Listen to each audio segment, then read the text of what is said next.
Boa noite a todos.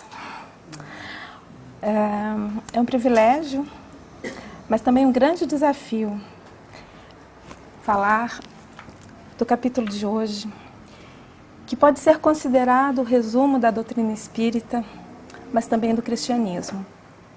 Como sabemos, em quase todo o Evangelho, Kardec pega uma parte do Novo Testamento, ele explica, e depois temos a introdução, a explicação com a instrução dos Espíritos. Mas no capítulo atual, referido de hoje, ele fez diferente. Ele deu o nome de Cristo Consolador. E no subtítulo, o Advento do Espírito da Verdade. Na Revista Espírita, de 61, Erasto nos traz uma notícia, nos dizendo que o Espírito da Verdade é o nosso mestre. E na Revista de 64, Samuel Hahnemann nos traz uma outra notícia, nos dizendo que o Espírito da Verdade é o guia e o modelo da humanidade.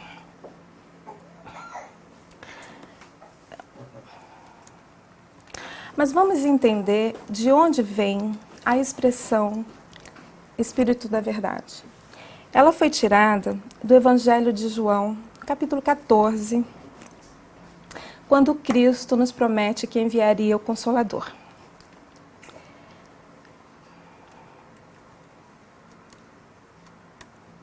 Por que eu estou dizendo isso? Porque esse assunto ainda é polêmico. E nós gostaríamos que aqueles que ainda não sabem ou que gostariam de procurar, de buscar para compreender melhor, tenham as informações. Porque às vezes a gente escuta, mas não sabe de onde foi tirado. Então é importante a gente compreender de onde isso pode vir. Dona Ivônia do Amaral Pereira, essa grande ícone do Espiritismo, um exemplo de mediunidade a serviço de Jesus. No livro Recordações da Mediunidade, nos diz que nos seus momentos de aflição e nos momentos mais difíceis, inclusive de tormentos mediúnicos, eram nessas páginas que ela encontrava alívio, porque ela sentia, diz ela, a sintonia do pensamento de Jesus. E diz que essas mensagens eram a mais alta revelação que os céus revelaram à Terra, na opinião dela. Diante desses relatos e a extensão dessas mensagens e do Evangelho de hoje, nós também vamos constatar, só esqueci de falar, que o Espírito da Verdade também foi o guia espiritual de Kardec. E as mensagens que nós vamos ler, sobretudo a primeira hoje, nós vamos encontrar na íntegra no Livro dos Espíritos, ou no Livro dos Médiuns, desculpa. Lá no final, nas mensagens apócrifas. Só que quando Kardec colocou essa mensagem no Evangelho, ele tirou uma parte, uma pequena parte. Mas nós podemos encontrá-la integralmente no Livro dos Espíritos, no Livro dos Médiuns, desculpa. Se Kardec realmente não acreditasse que Jesus fosse o modelo e guia da humanidade e que essa mensagem não fosse verídica, ele não teria colocado no Evangelho.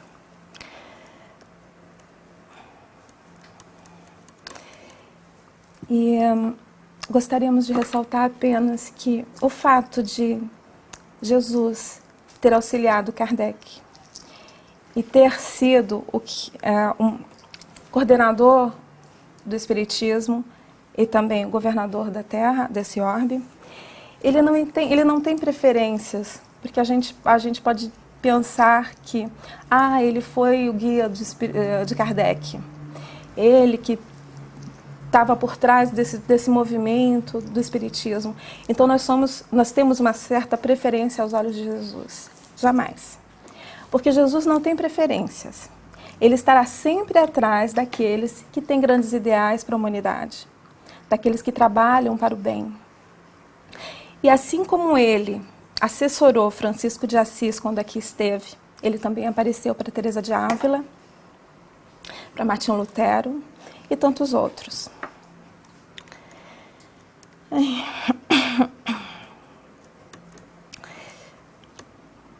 O capítulo de hoje se intitula O Advento do Espírito da Verdade.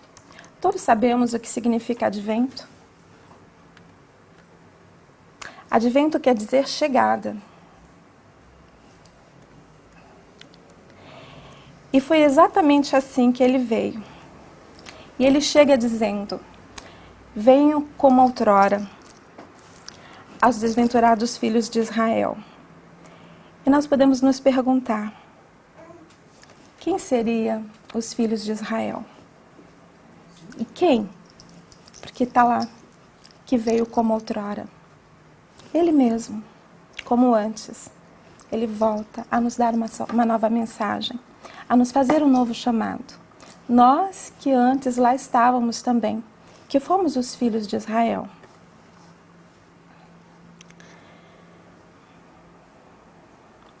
E continua: revelei a doutrina divina como ceifeiro. Reúne em feixes o bem esparso no seio da humanidade e diz: vinde a mim todos vós que sofreis. Vocês sabem qual é o instrumento que um ceifeiro usa? É um foice. Aquele instrumento que é curvado com um cabo de madeira. E a diferença dos outros é que quando o ceifeiro ceifa, ele reúne o trigo para próximo. E eu penso que é exatamente isso que Jesus está fazendo com a gente. Ele está chamando para que nós nos aproximemos dele, fazendo esse movimento. E diz: será que nós estamos escutando esse chamado? E ao mesmo tempo ele vem dizer: vinde a mim todos vós que sofreis. Como é bom nós sabermos que tem alguém ali ao nosso lado, que está nos amparando nos nossos momentos mais difíceis, como Ivone, como outros tantos, que somos amparados, que não estamos só passando pelas nossas provas. Mas ele continua dizendo que muitas vezes somos ingratos e que nos afastamos do caminho reto. É que muitas vezes é muito difícil nos despojarmos dos nossos defeitos. É muito difícil deixarmos de lado as nossas más tendências para seguir um caminho. Nós tropeçamos muitas vezes, mas eu gosto de entender que a gente está tentando, que ele está ali, nos esperando. E o mais bonito disso é que ele diz: sinto-me por demais tocado de compaixão pelas vossas misérias, pela vossa fraqueza imensa, para deixar de estender a mão consoladora aos infelizes transviados. A gente imagina esse Deus, esse homem, esse modelo, que já vivenciou tudo que nós vivenciamos, que evoluiu, que passou e que conhece as nossas fraquezas e que sabe o que nós somos antes que sejamos. E por onde nós vamos passar também. E que está ali, de mãos abertas, dizendo: venham, eu sei que é difícil. E que se compraz, que tem pena, que tem compaixão. E por isso está ali nos ajudando. E diz: crede, amai e meditai sobre as coisas que vos são reveladas, para que nós aprendamos a não misturar o que é ilusão, do que é real, do que pode ser consertado, do que pode ser renovado, para que a gente pense no que nós estamos fazendo na nossa vida. Às vezes, nós estamos no nosso mundo achando que as coisas desse mundo são mais importantes ou mais fáceis se nós fizermos certas escolhas. Mas a verdade é que seguir Jesus não é assim tão fácil. Exige muito trabalho e muita renúncia. Eu me lembro de Maria Madalena, que na época teve tudo, mas gostaria de ser amada. Ela não era amada. E dizia-se que tinha lepra na alma. Havia dias em que ela se fechava e nesses momentos ela não respondia a ninguém. Seus escravos não podiam se aproximar. E uma vez ela deu uma esmola ao mendigo. E esse mendigo disse que ele conhecia o mestre, aquele que curava todas as doenças. E ela disse: se você o encontrar, me chame. E ele o fez. Entrou à casa dela, passando por cima de todos os escravos que lá estavam, porque ela não recebia. E disse: vem que eu sei onde está o mestre, ele vai te curar. Hesitando muito, ela o fez. Ela foi de encontro a Jesus.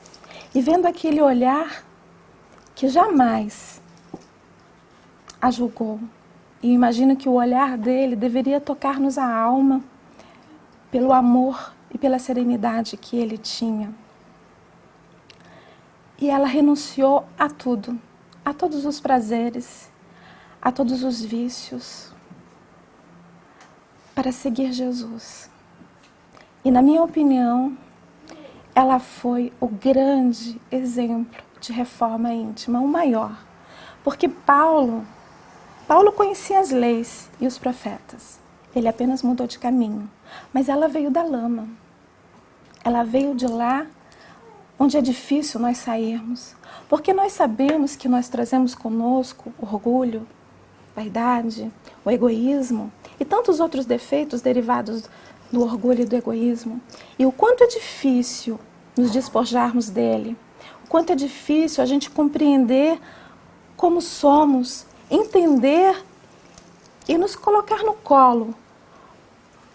Muitas vezes nós temos a tendência a exigir muito aquilo que ainda não podemos ser, e assim do outro.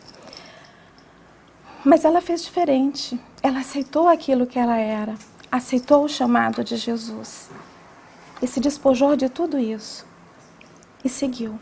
Numa época em que a sociedade era muito machista. Ela foi abandonada pelos profetas da época, pelos apóstolos. Ela foi deixada porque era mulher e pelo passado como cortesã. E foi cuidar dos filhos desvairados, dos leprosos, porque ela se dizia também leprosa. 10 anos depois, de renúncia, de amor, de muito carinho e de muita dedicação àquele que ela dizia seus filhos, ela descobriu que ela tinha lepra. E ao contrário de muitos de nós, ela se ajoelhou e agradeceu pela doença, porque ela já entendia que a doença era a cura, que naquele momento ela estava sendo curada. Por quê? Nós, muitas vezes, diante das doenças, das dificuldades que temos no nosso dia a dia, nós nos revoltamos, nós não compreendemos por que estamos passando por isso, por que o nosso filho está doente, porque acontece tantas coisas, nos achamos injustiçados e até esquecidos. Mas ela não. Ela agradeceu e fez o grande salto quântico.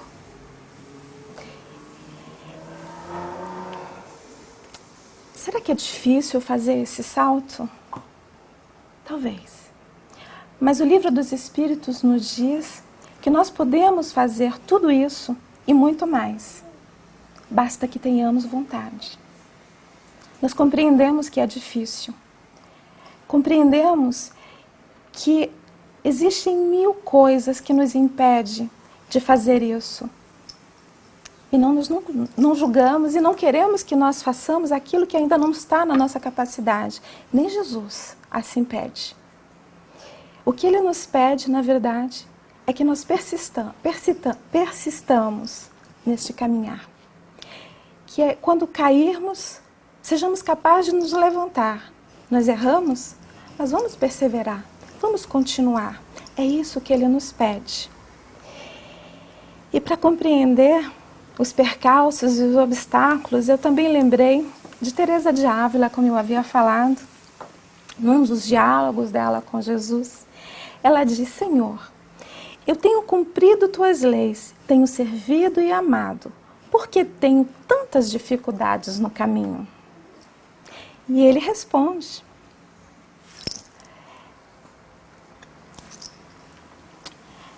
é porque é assim que eu trato os meus amigos, ele diz.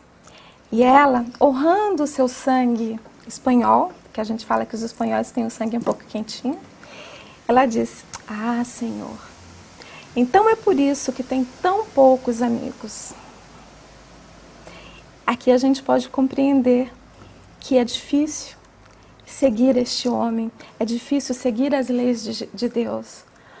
Para nós ainda é muito difícil. Se para ela estava sendo difícil, que foi um exemplo, que dirá para nós.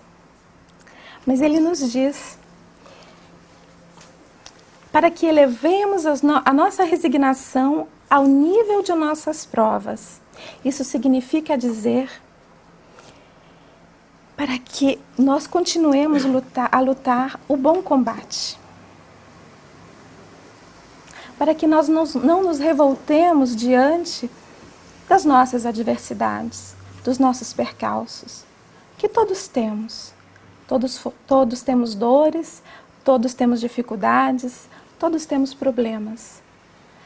O que Jesus espera é que nós nos resignamos sem a revolta, que nós possamos lutar sem nos desesperar.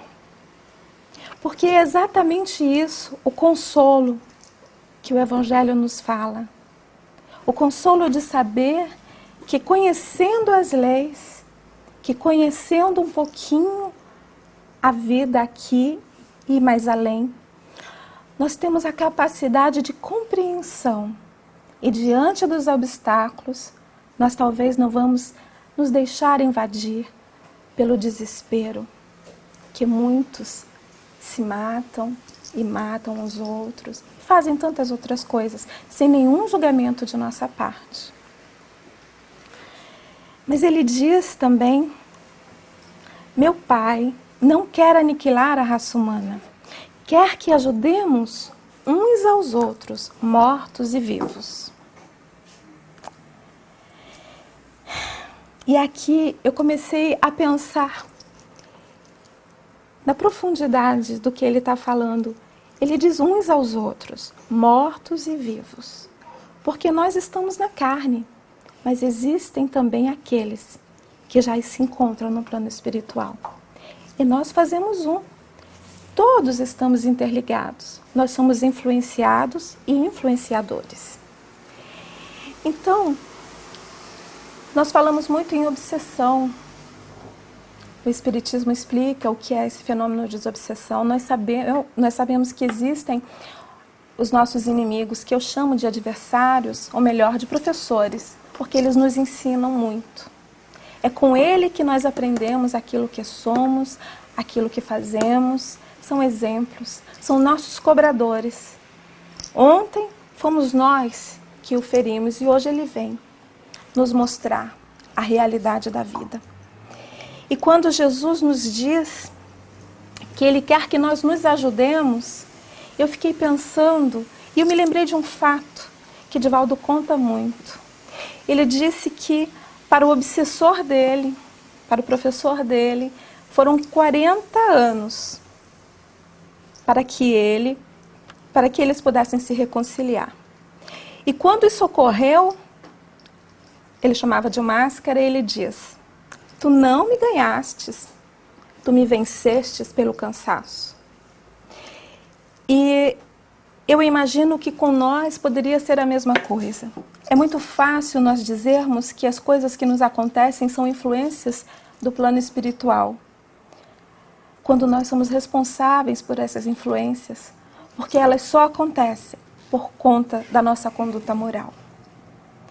E é através da nossa conduta moral que nós podemos nos reconciliar com o passado. É insistindo, é perseverando no bem, é caminhando junto a Jesus.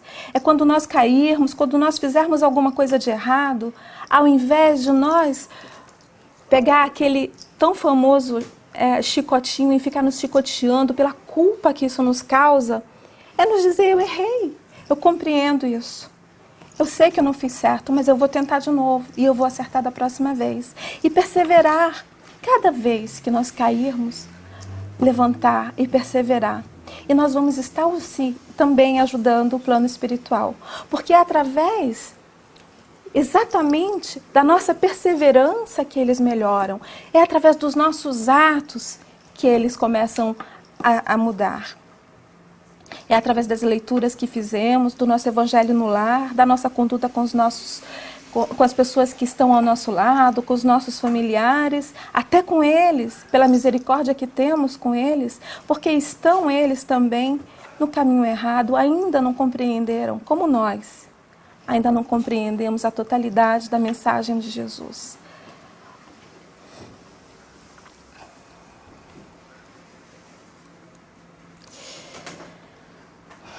E ele diz: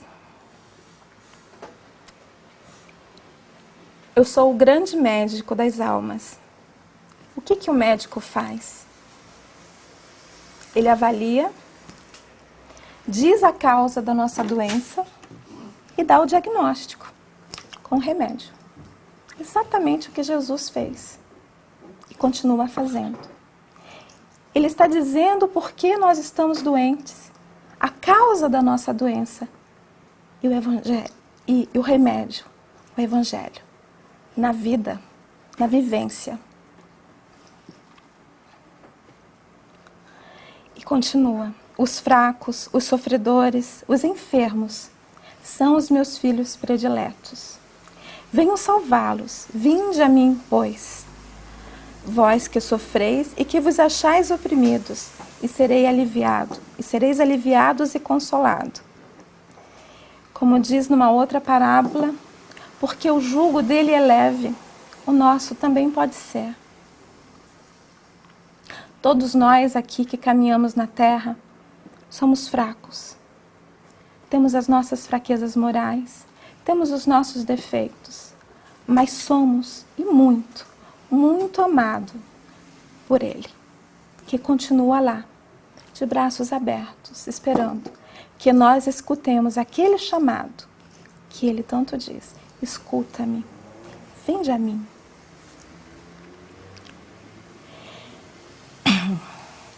Mas além disso, Ele nos dá uma ferramenta, aquela célebre frase que todo espírita conhece, quando ele diz: espírita, amai-vos. Eis o primeiro ensinamento, porque o amor é a base de tudo.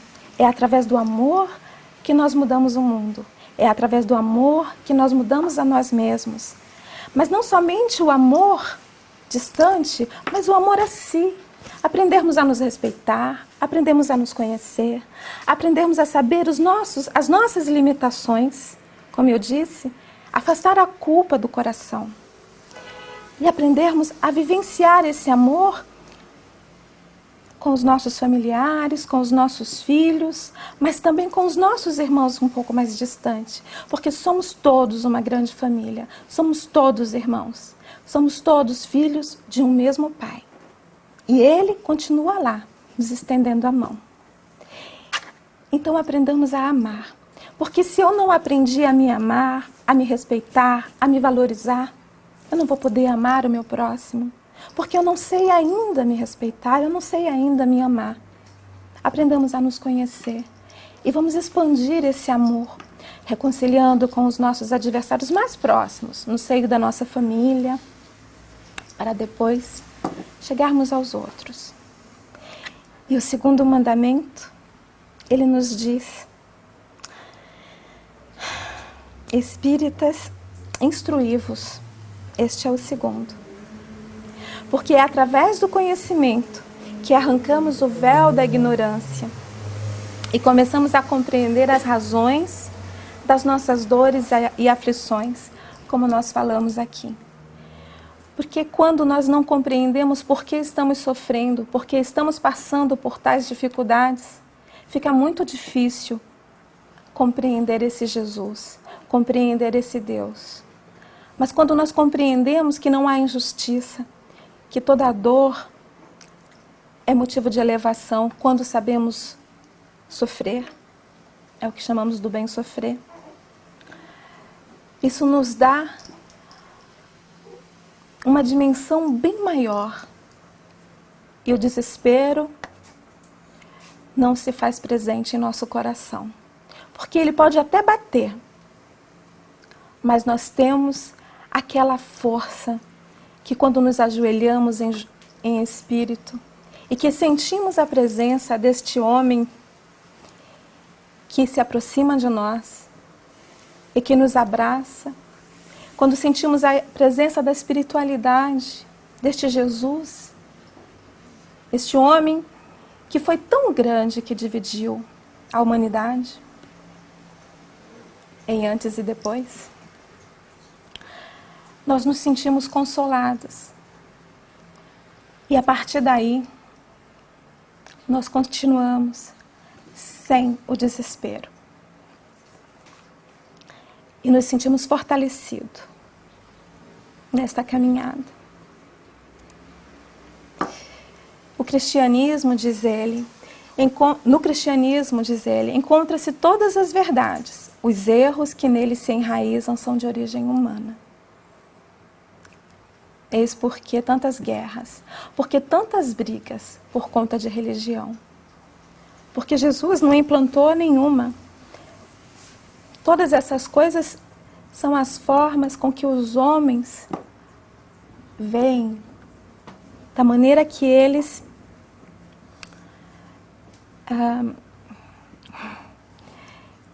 interpretam as leis e geram tanta confusão.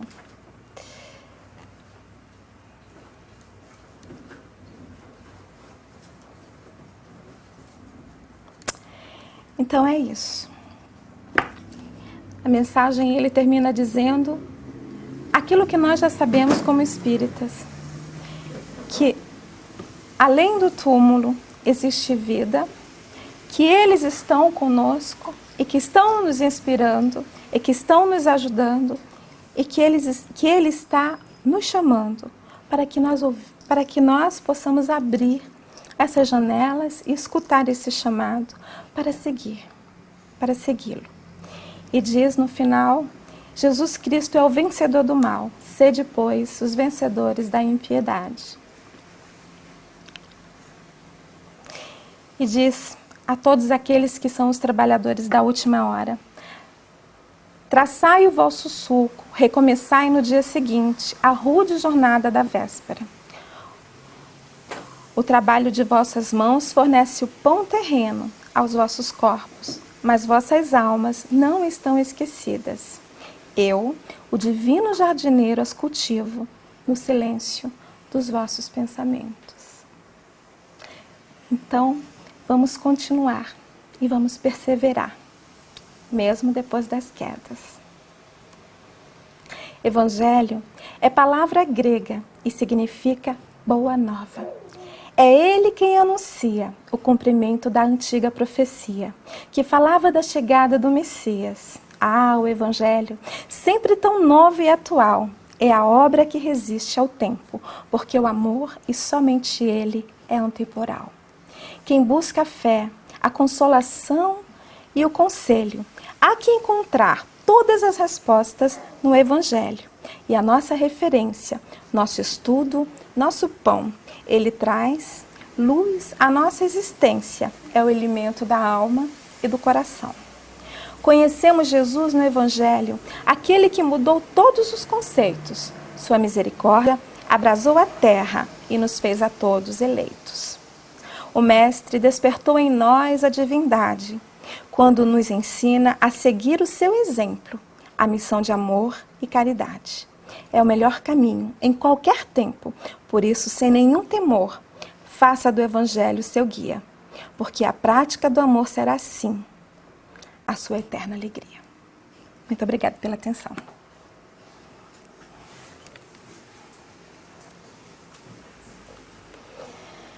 Vamos elevar os nossos pensamentos a Jesus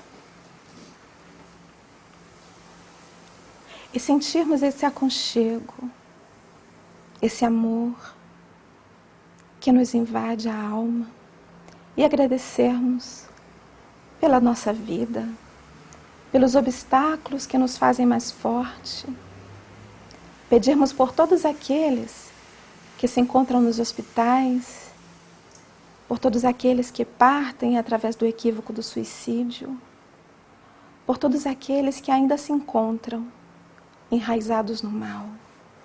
Que este Jesus possa quebrar todas as barreiras e entrar em todos os corações. Porque, como Ele mesmo diz, não podemos ser felizes sem Ele.